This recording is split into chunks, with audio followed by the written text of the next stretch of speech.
سورہ زمر کی جو آیت نمبر 9 ہے اس میں خداوند عالم ارشاد فرما رہا ہے قل هل يستوي الذين يعلمون والذين لا يعلمون انما يتذكر اولو الالباب، کہ میں حبیب ان سے کہہ دو کہ جاننے والے اور نہ جاننے والے برابر نہیں ہو سکتے، اور اس سے نصیحت صرف صاحبان عقل حاصل کریں گے۔ اب یہاں پر آپ دیکھیے کہ آپ کو میں نے بتایا کہ اس آیت کی تفسیر میں اللہ کے رسول نے حدیث ارشاد فرمائی، آپ نے فرمایا کہ عالم ہم ہیں، بے علم ہمارا دشمن ہے، اور جو اس سے نصیحت حاصل کرنے والے وہ ہمارے پیروکار، ہمارے شیعہ ہیں۔ یعنی ہم لوگ گزشتہ کئی دن سے اس موضوع پر بات کر رہے ہیں کہ اللہ کے رسول نے ہمیں ایک اعزاز دیا، خداوند عالم نے ایک عام اعلان کیا، اور اس نے کہا کہ جو نصیحت حاصل کرتے ہیں وہ اولو الالباب ہوتے ہیں، یعنی عقل مند ہے جو نصیحت حاصل کرتے ہیں، اور اللہ کے رسول نے یہ فرمایا کہ وہ ہمارے شیعہ، ہمارے پیروکار۔ ٹھیک ہے، یعنی آپ لوگوں کو ایک اعزاز ملا، صلی اللہ محمد۔ اللہ کے رسول نے فرمایا تھا کہ ہم اور ہمارے آئمہ، ٹھیک ہے، اہل علم ہے، وہ صاحب علم ہم ہیں، ہم اور ہمارے آئمہ۔ اور آج ہم جس معصوم کی بارگاہ میں بیٹھے وہ امام حسن عسکری علیہ الصلوۃ والسلام، صلی اللہ محمد وآل محمد۔ محمد بن عیاش کہتے ہیں کہ محفل ایک سجی ہوئی تھی، اور ہم امام کے اندر جو علامات پائی جاتی ہیں اس کا ذکر کر رہے تھے، تو ایک شخص نے جو ناسبی تھا اس نے کہا کہ میں ان چیزوں کو نہیں مانتا۔ اس نے کہا کہ میں دیکھوں گا کہ تمہارے امام واقعی میں امام ہے یا نہیں، حق کے امام ہے یا نہیں۔ کہا کہ ہم سب لوگ خط لکھ رہے تھے، اپنے مسائل امام حسن عسکری کو بھیج رہے تھے، اور سب نے خط لکھا۔ اس نے کہا کہ میں امتحان لوں گا تمہارے امام کا، اور اس نے سادہ کاغذ پر بغیر سیاہی کے اپنا مسئلہ لکھا۔ سمجھ رہے ہیں نا آپ؟ خالی قلم سے سیاہی کے بغیر اپنا مسئلہ، اور وہ کہتا ہے، محمد بن عیاش کہتے ہیں کہ ہمارے خطوں کے ساتھ وہ خالی صفحہ جس پہ اس نے قلم سے لکھا تھا وہ امام کی بارگاہ میں چلا گیا۔ کہ جب جواب آئے ہم سب کے تو اس کا بھی جواب آیا، اور اس پہ جواب پہ نہ صرف اس کے مسئلے کا حل لکھا ہوا تھا بلکہ اس کا نام، اس کے باپ کا نام بھی لکھا ہوا تھا۔ اس نے ناصبی نے جب دیکھا تو وہ بے ہوش ہو گیا۔ پہلے جب اس نے دیکھا تو وہ گر کے بے ہوش ہو گیا، اور پھر جب ہوش میں آیا تو کہا کہ واقعی یہ حق کے امام۔ اسی لیے رسول خدا نے فرمایا کہ عالم ہم ہیں، ہم اور ہمارے آئمہ۔ ٹھیک ہے، اب دیکھیے کہ عزت و اکرام اتنا زیادہ ہے ہمارے معصومین کا، اور صرف انسان ہی نہیں کرتے، کائنات کی ہر مخلوق، کیونکہ یہ کائنات کی ہر مخلوق کے امام، سب کے امام۔ دیکھیے سامرنا میں روزہ ہے 11ویں امام پر، آپ سب لوگ گئے ہوں گے انشاءاللہ، اور جو نہیں گئے ان سب کو بار بار جانا ہم سب کو نصیب ہو۔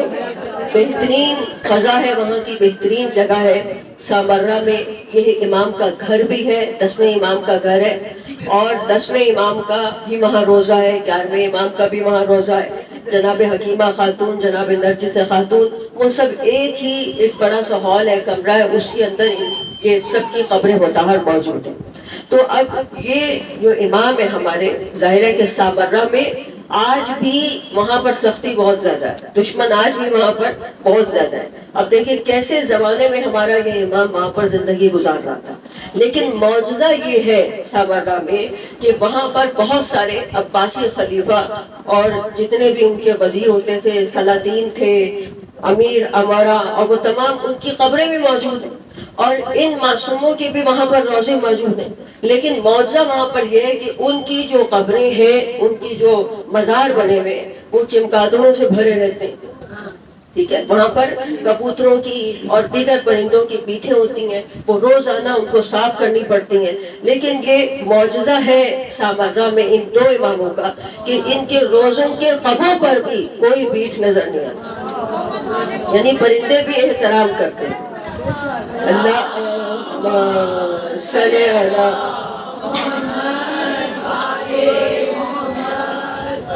یہ احترام ہے، سمجھ رہے ہیں نا آپ لوگ؟ ٹھیک ہے، یعنی کائنات کی ہر شے ان کا احترام کرتی ہے۔ علی بن زید کہتے ہیں کہ میں امام کی زیارت کے لیے گیا، کہا میرے 50 دینار کہیں گم ہو گئے، رومال میں بندھے ہوئے تھے. جب میں امام کے پاس جا کر بیٹھا، باتیں وغیرہ شروع ہوئی تو امام باتیں مجھ سے کر رہے تھے، لیکن تھوڑی دیر میں مجھے اپنی رقم یاد آ گئی. ہوتا ہے نا جب کوئی چیز گم ہو جائے تو وہ کچھ دیر کے بعد یاد آتی رہتی. کہا کہ مجھے میرے پیسے یاد آئے، میرا رنگ بدل گیا. تو امام نے کہا جواب، جب میرے رنگ کو بدلتے ہوئے میری رنگت کو محسوس کیا تو امام نے فرمایا کہ تمہارے پیسے کہیں نہیں گئے. کہا امام نے میرے دل کی کیفیت کو بھانپ لیا اور کہا کہ تمہارے وہ 50 دینار جو ایک سفید رومال میں بندھے ہوئے ہیں، وہ رقم تمہاری محفوظ ہے، وہ رومال تمہارا گر گیا تھا، تمہارے بھائی کو ملا ہے اور وہ تمہیں واپس کر دے گا. ابھی علی بن زید کہتے ہیں کہ امام نے صحیح کہا تھا، اور جب میں گھر گیا تو میرے بھائی نے وہ میرا رومال واپس کر دیا. یعنی دیکھیں یہاں یہ ہم کتنے بڑی بارگاہ میں، ٹھیک ہے، آپ لوگ اتنے اداس کیوں بیٹھے اتنی بڑی بارگاہ میں؟ کوئی آپ کے اندر جوش ولولہ نظر نہیں آ رہا ہے. جتنی بڑی بارگاہ ہے درود پڑھ لیجیے بابا سے. اللہ صلی علی محمد. یہاں تھکاوٹ کا اظہار نہیں کرنا. گھروں میں جا کے اپنی گھٹنوں کے درد، جسموں کے درد، ان سب کا اظہار کریں، لیکن یہاں اس فرش پر بیٹھ کر، ٹھیک ہے، یہاں پر ایک سپاہی کی طرح سے ہونا چاہیے. اور آج ظاہر ہے کہ ایک ہمارے لیے ایک سینسیٹیو بھی دن ہے، یعنی ایک جذباتی لحاظ سے، کیونکہ ہم 2.25 مہینے سے ایک یہ سمجھنے کہ نور کے حالے کے اندر سفر کر رہے ہیں. ٹھیک ہے نا، ایک نور کے حالے میں سفر کر رہے تھے، رحمتوں برکتوں کے سائے میں. جگہ جگہ سے جہاں جہاں صف ازا بچھ رہا تھا وہاں سے رحمتیں برکتیں ہم سمیٹ رہے تھے. اور وہ فضائیں، وہ ہوائیں ظاہر ہے کہ رخصت تو ہو رہی ہیں، لیکن ہمیں بہت کچھ دے کے بھی جا رہے ہیں. ہمارے دامن انشاءاللہ بھرے ہوئے. نعرہ تکبیر، اللہ اکبر، نعرہ رسالت، کل ایمان، نعرہ حیدری، حیدری. اور حبیب خدا ختم الانبیاء اپنی اپنی مشکلوں اور حاجات کو روائی کے لیے بلند تر صلوات.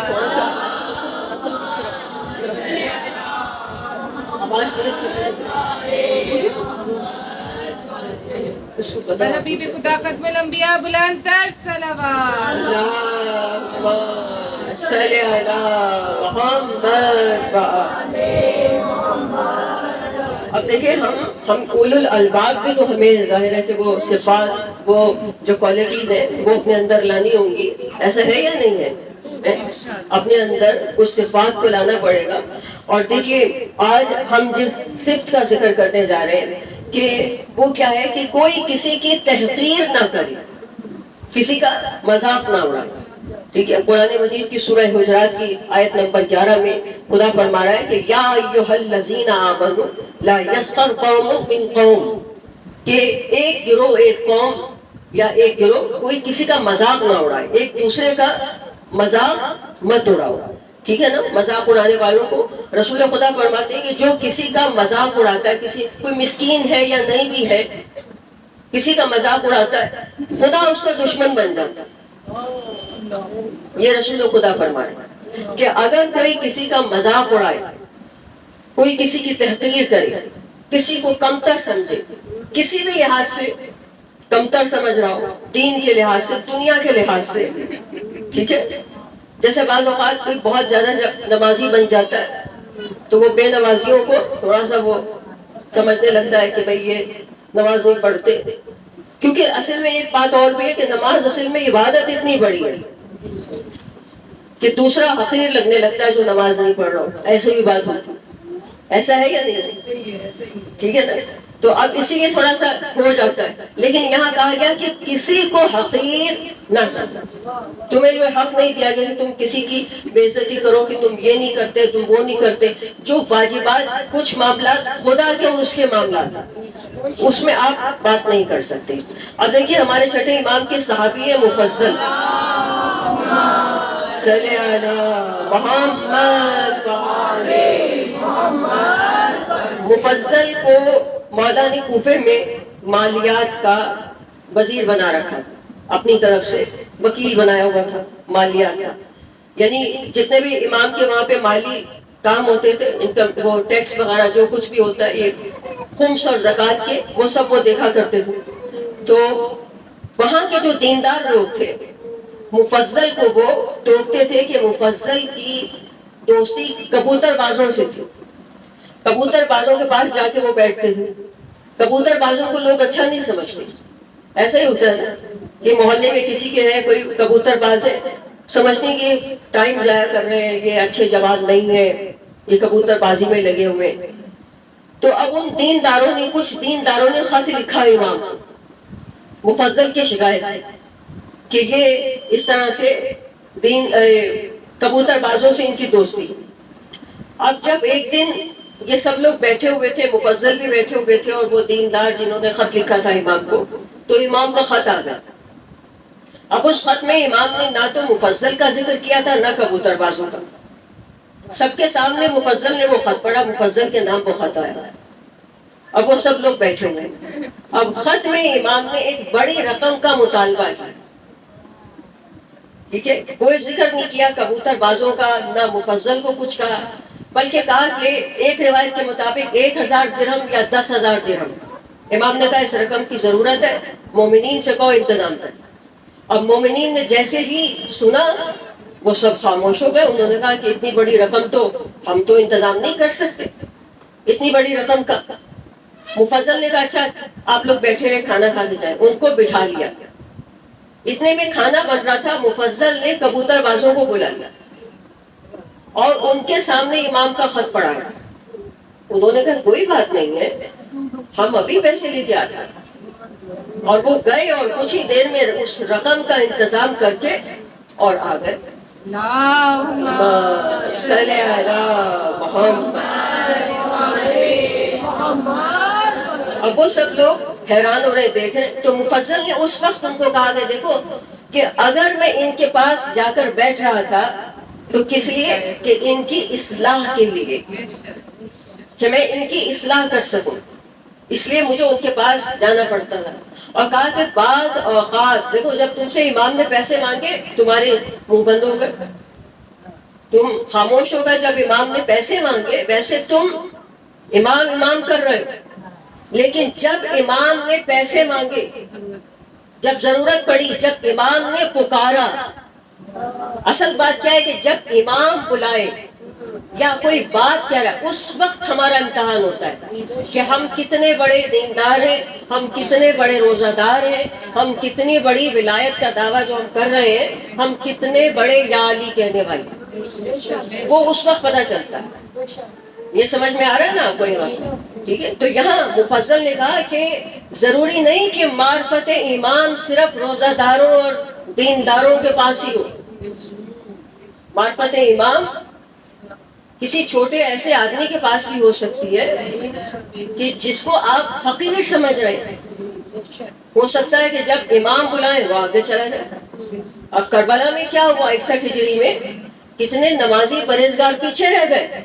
وہب کلبی جو پہلے عیسائی تھا، کوئی قرآن کا حافظ نہیں تھا، کوئی آیت نہیں پڑھی تھی، کوئی نماز نہیں، وہ آ کے شہید ہو کے آج قیامت تک نام زندہ رہ گئے. ٹھیک ہے. تو یہاں یہی بات ہے کہ اصل چیز کیا ہے کہ جس وقت آپ کو امام پکارے، ٹھیک ہے.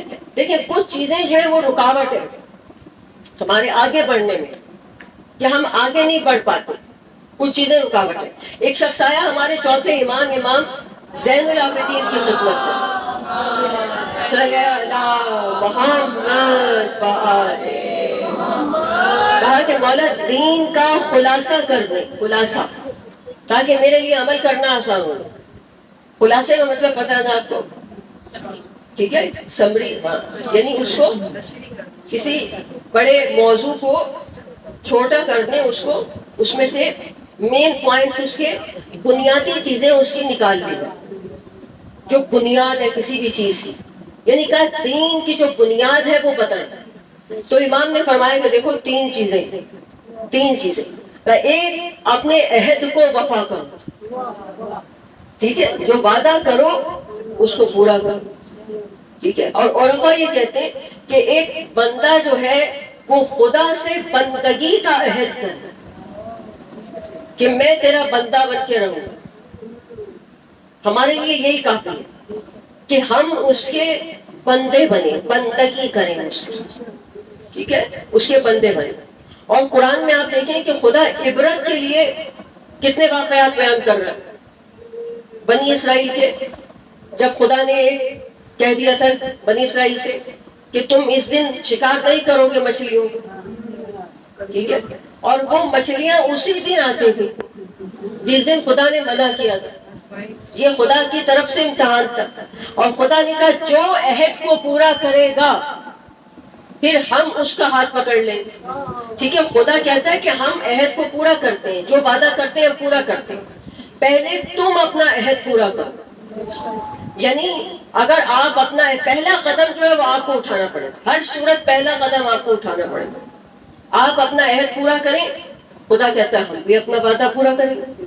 خدا کہتا ہے کہ تم اگر کم پر صبر کر لو تو میں بھی تمہارے قلیل عمل کو قبول کر لوں. ٹھیک ہے, تم بھی کم پہ صبر کر لو. چلو ٹھیک ہے, سمجھ میں آ رہا ہے نا. تو کہا کہ خدا ایک عہد جو ہے وہ خدا کرتا ہے, خدا اپنے بندوں سے جو عہد کرتا ہے اس کو پورا کرتا ہے. پھر دیکھیے کچھ عہد معصومین نے کیے, ائمہ عہد کرتے ہیں, وہ وعدے جو کرتے ہیں وہ اپنے وعدوں کو پورا کرتے ہیں. امام رضا علیہ السلام جب مدینے سے صلی اللہ محمد جب مدینے سے خراسان آ رہے تھے, آپ نیشا پور جا رہے تھے, آپ سب کو پتا ہے. تو وہاں پر جب آپ رکے نیشا پور میں تو آپ نے کہا کہ کسی حجام کو بلاؤ کہ ہمارے محاسن یعنی ہماری داڑھی کو ٹھیک کر دے. اب ایک حجام آیا, جب اس نے مولا کی داڑھی کو ٹھیک کیا تو امام نے فرمایا تمہاری اجرت. اس نے کہا مولا میں آپ سے کیوں اجرت لوں گا, میری لیے تو بڑی اعزاز کی بات ہے کہ میں نے آپ کی خدمت کی. آپ نے فرمایا ٹھیک ہے لیکن ہم تمہارے امام ہیں. کہا وہ اپنا پتھر لاؤ جس پہ تم چھڑا تیز کرتے ہو. وہ پتھر آیا, امام نے نگاہ امامت ڈالی, وہ سونے کا بن گیا. اب دیکھیے وہ معرفت رکھتا تھا, اس کو پتا تھا سامنے کون ہے. اس نے کہا مولا اسے واپس پتھر بنا دو کیونکہ مجھے یہ نہیں چاہیے. کہا پھر تمہیں کیا چاہیے؟ کہا مجھے آپ سے وعدہ چاہیے کہ جب میرا آخری وقت ہوگا اس وقت آپ تشریف لائیں. یعنی دیکھیں اس نے کتنا معرفت کتنی تھی اس کی. اس نے کہا یہ دنیا تو گزر جائے گی, ٹھیک ہے, ضرورت کس وقت پڑے گی مجھے امام کی. آج امام میرے سامنے ہے اور مجھے کچھ دینا چاہ رہے ہیں تو میں وہ چیز کیوں نہ مانگوں کہ جہاں مجھے سب سے زیادہ امام کی ضرورت ہے. امام چلے گئے اور جب کچھ عرصے کے بعد امام ایک محفل میں بیٹھے ہوئے تھے, معذرت کر کے تھوڑی دیر کے لیے گئے, پھر واپس آ گئے. کہا مولا آپ کہاں گئے تھے؟ کہا میں اپنے عہد کو پورا کرنے گیا, جس سے عہد کیا تھا اس کا آخری وقت آ گیا. میں اس کے جنازے پر گیا تھا یا اس کے عالم نظر میں گئے, ٹھیک ہے. یعنی دیکھیں اس طرح سے عہد کو پورا کیا جاتا ہے. پھر پہلی چیز کیا ہے امام جو بنیاد بتا رہا ہے خلاصہ دین کا, ہمارے چوتھے معصوم, پہلی چیز کیا بتائی؟ عہد کو پورا کرو. دوسری چیز عدل کرو اپنے فیصلوں میں, ٹھیک ہے, حکم با عدل, جو تم نے حکم دینے عدل کرو. اب آپ کہیں گے کہ ہم کون سا وزیر خزانہ ہے؟ وزیر خزانہ تو اسحاق ڈار ہے.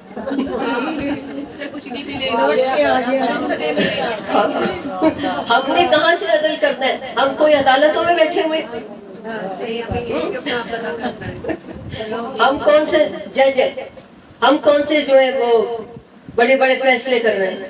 نہیں. ہر آدمی عادل بن سکتا ہے, ہر آدمی حاکم ہے, چھوٹے پیمانے پہ صحیح, ٹھیک ہے. آپ اپنے گھر کے حاکم تو ہے نا.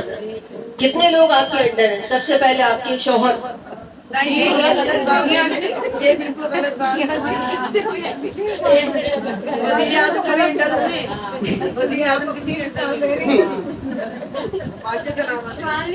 ہے نا. کتنے لوگ دیکھیں آپ کے گھر میں ہی کتنے لوگ جن کے اوپر آپ اپنا حکم چلا رہے ہوتے. وہ بھی نہیں سن رہے، باہر بھی نہیں سن ٹھیک ہے. اب یہ اگر نہیں سن رہے یہ غلطی آپ کی کہ کیوں نہیں سن رہے. ٹھیک ہے نا. تو حکم اگر چلانا ہے، عدل اگر کرنا، عدل کے ساتھ کرنا ہے. ٹھیک ہے. چھوٹے پیمانے سے لے کے اور بڑے پیمانے تک آپ کو جہاں موقع ملتا ہے وہاں آپ کو عدل سے کام لینا ہے. یہ دوسری چیز جو امام نے بنیاد بتائی کہ جس سے تم تیزی سے پرواز کرو. پھر تیسری چیز بتائی قول الحق، حق بات کرو. ٹھیک ہے. حق کہو، حق سنو، حق کو سمجھو. ٹھیک ہے. اور حق شناس بنو، باطل شناس بنو. حق شناس اور باطل شناس بنو. دیکھیں جنگ جمل میں ایک شخص، ایک صحابی تھا، مولا علی کا صحابی ہے، رسول خدا کا صحابی ہے، لیکن وہ ایک الجھن کا شکار ہو گیا جنگ جمل. ٹھیک ہے. اب وہ کیا دیکھ رہا ہے کہ ایک طرف امیر المومنین ہے اور ان کے ساتھ امام حسن، امام حسین، بڑے بڑے سب صحابی، دوسری طرف حضرت عائشہ ہے اور ان کے ساتھ بھی جلیل القدر صحابی ہے، طلحہ اور زبیر ہے. سمجھ میں آ رہی نا آپ کو؟ مطلب وہ الجھ گیا. اس نے کہا وہ کیا کرے، دونوں طرف بہترین لوگ ہیں. ٹھیک ہے. ایک طرف حضرت علی ہے، یہ تو آج آپ کہہ رہے ہیں نا. ٹھیک ہے. اگر ہم اس وقت ہوتے تو ہم پہ الجھ جاتے، کیونکہ یہ جو کردار ہے حضرت علی کے جو مخالفت میں ہے یہ اس وقت کھلے نہیں تھے، اس وقت یہ معتبر ہی ہیں. یہ تو آج 1400 سال کے بعد آپ پہ کھلے ہیں نا. لیکن اگر ہم اس وقت وہاں کھڑے ہوتے تو ہم بھی الجھ جاتے. ہم کہتے کہ ایک طرف زوجہ رسول ہے. اب اس شخص نے بھی یہی کہا، زوجہ رسول جن کے لیے سورہ احزاب کی آیت نمبر 6 کہ امہات نبی تمہاری مائیں. ٹھیک ہے. طلحہ اور زبیر جن کی خدمات اسلام کے لیے، دوسری طرف حضرت علی. اب یہ شخص الجھ گیا اور اس نے حضرت علی کے پاس آیا. اب آ گیا مولا کے پاس. مولا سے آ کر اس نے یہ کہا کہ مولا یہ بتائیے کہ میں کیا کروں. ٹھیک ہے. ایک طرف جو حضرت آپ ہیں، دوسری طرف زوجہ رسول ہے. میں تو بیچ میں پھنس گیا ہوں کہ میں کس کا ساتھ دوں. تو امام نے یہ فرمایا، جو امام نے فرمایا اس کے لیے مصر کے عالم دین ڈاکٹر طہا حسین جو اسکالر ہے، انہوں نے یہ بات کہی کہ جو الفاظ اس وقت امام نے کہے، کہا کہ وحی کے منقطع ہو جانے کے بعد یہ بہترین الفاظ ہیں کہ ایسے الفاظ پھر کبھی نہیں آئے. ٹھیک ہے. جو الفاظ اس وقت امام نے کہے، امام نے فرمایا کہ دیکھو تم حقیقت کو سمجھنے میں غلطی کر رہے ہو. ٹھیک ہے. تم حقیقت کو سمجھنے میں غلطی کر رہے ہو. آپ نے فرمایا کہ حق اور باطل کو پرکھنے کے لیے شخصیت کو معیار نہ بناؤ. سمجھ میں آ رہی نا؟ ٹھیک ہے. کردار بھی نہیں، کردار شخصیت ہی کا ایک نام ہے، شخصیت ہی کا کردار ہوتا ہے. کہ حق اور باطل کو سمجھنے کے لیے، پرکھنے کے لیے شخصیت کو معیار نہ بناؤ، بلکہ یہ دیکھو کہ حق اور باطل کہاں ہے. حق اور باطل کو معیار بناؤ، یعنی یہ دیکھو کہ حق کہاں ہے، پھر دیکھو کہ کون سی شخصیت ہے جو حق کے ساتھ کھڑی ہے، کون سی شخصیت ہے باطل کے ساتھ کھڑی. ٹھیک ہے. سمجھ میں آ رہا ہے آپ کو کہ نہیں؟ حق اور باطل کے ذریعے سے شخصیت کو پہچانو. یعنی کیا مطلب؟ شخصیت شناس نہ بنو، حق شناس بنو، باطل شناس بنو. ٹھیک ہے. بات سمجھ میں آ گئی نا آپ کو؟ مشکل تو کوئی نہیں.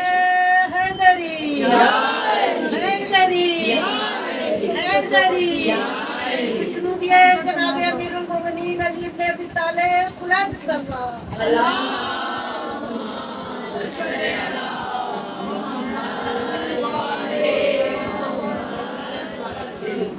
ٹھیک ہے. باطل کو پہچانو، حق کو پہچانو.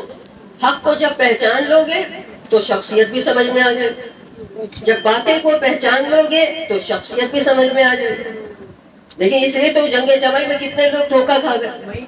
اسی لیے امام نے فرمایا کہ یہ دیکھو کہ حق کہاں ہے، حق کے پیچھے چلو. اور رسول خدا نے فرمایا کہ حق علی کے ساتھ اور علی حق کے ساتھ. ٹھیک ہے, آپ نے فرمایا کہ جدھر علی مڑے حق ادھر مڑ جاتا. ٹھیک ہے,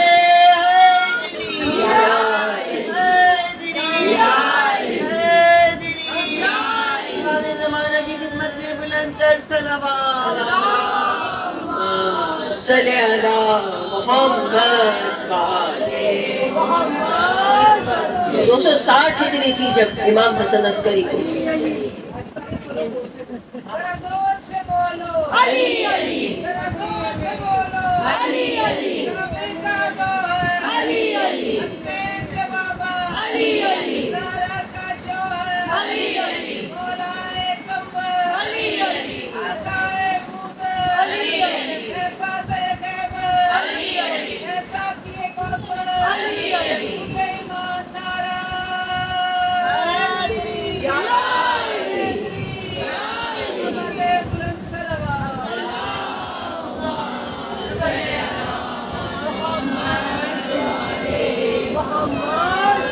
دو سو 60 ہجری ہے جب امام کو زہر دیا گیا 11ویں معصوم, اور زہر قید خانے میں دیا گیا. آپ کو پتا ہے اس امام کی عمر کتنی ہے کل دنیا سے جاتے ہوئے؟ 28 سال. اور زیادہ تر وقت قید خانے میں گزرتا. اور ٹارگٹ کیا ہے کہ کسی طرح پہلے کوشش تھی کہ اس زمانے کا امام پیدا نہ ہونے پائے, 12واں امام, اسی لیے قید میں رکھا گیا. اور جب کہیں سے یہ تو پتہ چل گیا کہ پیدا ہو چکے ہیں, لیکن جگہ جگہ چھاپے مارے گئے کہ مل جائیں. جب نہیں مل سکے کہا کہ اب ان کا کوئی فائدہ نہیں, قید میں ہی زہر دے. اور ایک اور مقصد بھی تھا. مقصد یہ تھا کہ زہر دے دو تاکہ بیٹا جو ہے وہ غیرت مند بیٹا جب باپ کو دیکھے گا تڑپتے ہوئے تو باہر آ جائے. یہ بھی وجہ تھی. جیسے کربلا میں آپ نے دیکھا کہ جب امام نے حل من ناصر ینصرنا کہا تو چوتھے معصوم غش سے چونک پڑے, اور اس وقت آپ نے ایک ٹوٹا ہوا نیزہ اٹھا کر چلنا چاہا, میدان کی طرف جانا چاہا کہ میرا بابا مجھے بلا رہا ہے, میرا بابا تنہا ہے, میں اپنے بابا کی مدد کروں جا کر. تو اس وقت امام کی آواز آئی تھی کہ زینب میرے بیٹے کو روکو, کہ میرے بعد یہ بارش ہے, ایسا نہ ہو کہ اسے کوئی تیر لگ جائے, اس کو خیمے میں لے جاؤ. تو ایک مقصد یہ تھا قید خانے میں زہر دینے کا کہ باپ کو تڑپتا ہوا کوئی غیرت مند بیٹا نہیں دیکھ سکتا, 12واں معصوم بھی تڑپ کر باہر آ جائے. ہمارے پاس عزاداروں 2 حسن ہیں, ایک حسن مجتبیٰ ہے اور ایک حسن عسکری. دونوں کو زہر دیا گیا لیکن ایک فرق کے ساتھ دیا گیا. امام حسن مجتبیٰ کو جو زہر دیا گیا وہ اتنا تیز ہے کہ لمحوں میں کلیجے کو کاٹتے, کلیجے کے ٹکڑے ہو گئے لمحوں میں. وہ اتنا تیز زہر تھا, قاتل زہر تھا کہ کچھ ہی وقت میں امام حسن مجتبیٰ دنیا سے اٹھ سکتے. لیکن جو زہر امام حسن عسکری کو دیا گیا وہ ایسا دیا گیا کہ آہستہ آہستہ جسم کٹے, آہستہ آہستہ کلیجہ کٹے. 3 دن لگے امام. بتائیے کیسی تکلیف ہوگی, کیسے جگر آہستہ آہستہ جسم کٹ رہا ہوگا, اندر سے اعضا کتنی تکلیف ہوگی, کس طرح سے کٹ رہے ہوں. 5 ربیع الاول کا دن جو امام نے گزارا, تڑپتے ہوئے گزارا. 5 ربیع الاول کو حالت یہ ہو گئی امام کی کہ اب بستر پر نماز پڑھ رہے, نماز بستر پر بیٹھ کے پڑھ رہے. اور آپ کو پتا ہے اہل بیت کے یہاں قیامت ہے بستر پر نماز پڑھنا.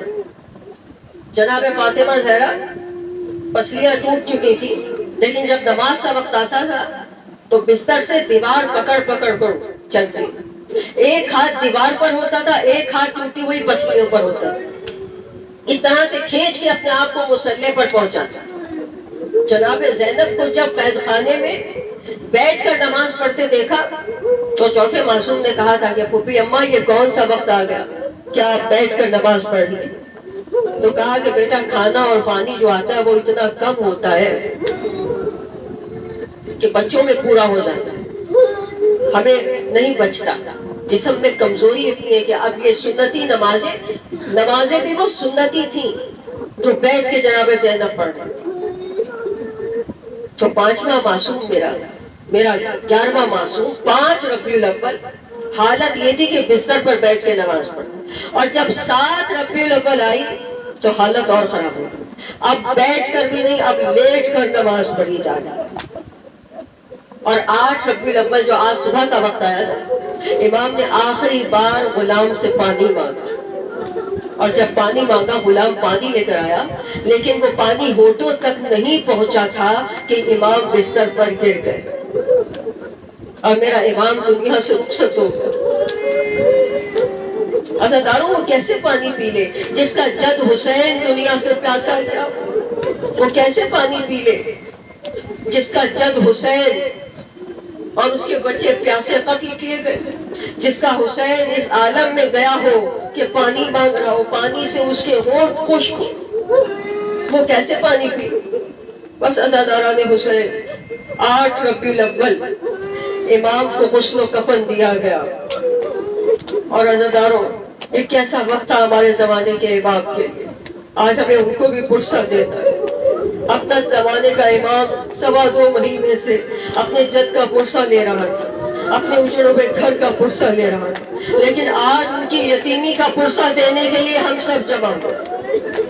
آج جب آپ کے دل میں ہوک اٹھے، جب آنکھ سے آنسو آئے، تو ضرور کہہ جائیں کہ مولا ہم آپ کے بابا کا پرسہ دینے کے لیے آئے، اس لیے کہ وہ زمانے کے امام ہیں، وہ وارث ہے، حاضر ہے، ہمارے سروں پر انہی کا سایہ ہے. مولا ہم آپ کو فرصت دینے آئے ہیں، آپ کی یتیمی کا غسل و کفن دیا گیا. اور عزاداروں اب تک میرا امام، دیکھیں یہ کتنی بڑی قیامت ہے، باپ کا جنازہ تیار ہو رہا ہے لیکن امام غیبت کے پردوں میں ہے، باہر نہیں آ سکتے. خود 11ویں معصوم نے تاکید کی تھی کہ خبردار باہر مت آنا، دشمن کا خطرہ ہے. لیکن عزاداروں قیامت اس وقت گزر گئی 12ویں امام پر کہ جب باپ کا جنازہ رکھا گیا اور چچا جعفر آگے بڑھا نماز جنازہ پڑھانے کے لیے. اس وقت میرے زمانے کے امام سے برداشت نہ ہوا، ایک بار پردہ غیبت سے نکل کر آئے، چچا کا دامن ہلا کر کہا چچا ہٹیے، یہ میرے بابا کا لاشا ہے، یہ میرے بابا کا جنازہ ہے، وارث موجود ہے، میں نماز جنازہ پڑھوں. اپنے بابا کا جنازہ پڑھایا. عزاداروں ماتم کرتے ہوئے، عزاداروں یہ یاد رکھنا عزاداروں کہ کسی گھر میں میت ہو جائے نا تو اس کے وارث کو فرصہ دیا جاتا ہے. ایسا ہی ہوتا ہے نا، جس گھر میں میت ہوتی ہے. اور آج اس میت کے فرصہ دینے کے لیے بہت سارے لوگ ہیں. یہ فاطمہ کا لال بھی ہے، یا علی کا لال بھی ہے، یا رسول خدا کا لال بھی ہے. فاطمہ زہرا کو بھی فرصہ دینا ہے. بی بی آپ کے ایک اور بیٹے کا جنازہ لیے بیٹھے ہیں، بی بی ضرور تشریف لائیے گا فرصہ ہمارا قبول کرنے کے لیے. بی بی آج آپ کے ایک اور بیٹے کو زہر دے دیا گیا، اس کا ماتم بھی ہم کر رہے ہیں. بی بی ہم نے سب کا ماتم کیا، ہمارے ماتم کو قبول کیجئے گا، ہمارے پرسے کو قبول کیجئے گا. لیکن عزاداروں آج سب سے بڑا پرسہ کس کو جائے گا؟ زمانے کے امام کو. ان کی یتیمی کا پرسہ دیتے ہیں لیکن ہاتھوں کو جوڑ کر کہتے ہیں مولا آپ پر یتیمی آئی، آپ 5 برس کے تھے، آپ پر یتیمی آئی، لیکن مولا آپ پر جو یتیمی آئی 7 تماچے نہیں لائی. مولا کربلا میں آ کر دیکھیے وہ سکینہ جس کو آپ نے سلام بھیجا، جیسے ہی امام کا سر کٹ کے نیزے پر گیا تماچے شروع ہو گئے. کتنے تماچے لگے سکینہ کو عزاداروں کوئی نہیں جانتا، کوئی نہیں جانتا. عزاداران حسین مولا آپ یتیم ہو گئے مگر آپ کو اطمینان تھا. میرے بابا کا جنازہ اٹھا، میں نے کندھا دیا، میں نے نماز جنازہ پڑھائی، لیکن میرے مولا وہاں کربلا کے میدان میں امام حسین کا خشک گلا کٹا تھا. جب خشک گلا کٹ رہا تھا نا عزاداروں، زمین کربلا کو زلزلہ آ رہا تھا، آندھی چل رہی تھی.